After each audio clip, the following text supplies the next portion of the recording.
Chireke bosi Kara shako sana wakatandara Usafunge kuti kundisia wakangwara Ndambosa makugara asi Wakundita murimi wanasi Mumbache imo hausi kundigonera Chinange mukadzo matanyera Kana newe hausi kundigonera Basa kuserera chimonera Mari yechingwa hausiye Fashani hausiye Hauna kana mbuzi kundifonera Daitoti ndiwe mukadzi wangu Waitondina pandaiva nemari yangu Amadzaku kumotora chete mombe dzangu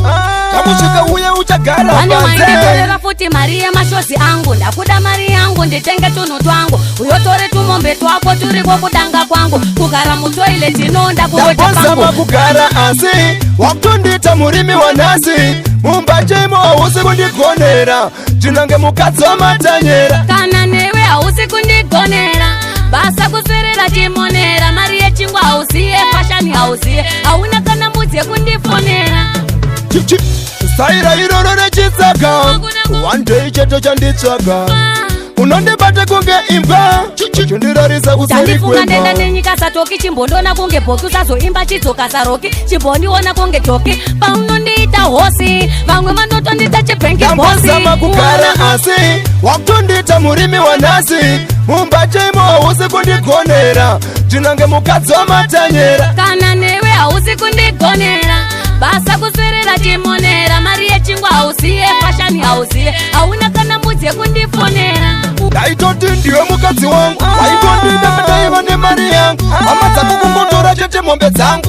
Takusvika uye uchagara panze Wainditorera futi mari yemashozi angu Ndakuda mari yangu nditenge tunhu twangu Uyotore tumombe twako turiko kudanga kwangu Kugara mutoilet inonda kuvota pangu Ndambozama kugara asi Wakundita murimi wanasi Mumbache imo hausi kundigonera Chinange mukadzo matanyera Kana newe hausi kundigonera Basa kuserera chimonera Mari yechingwa hausiye Fashani hausiye Hauna kana mbuzi kundifonera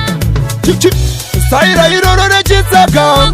One day cheto chanditsvaga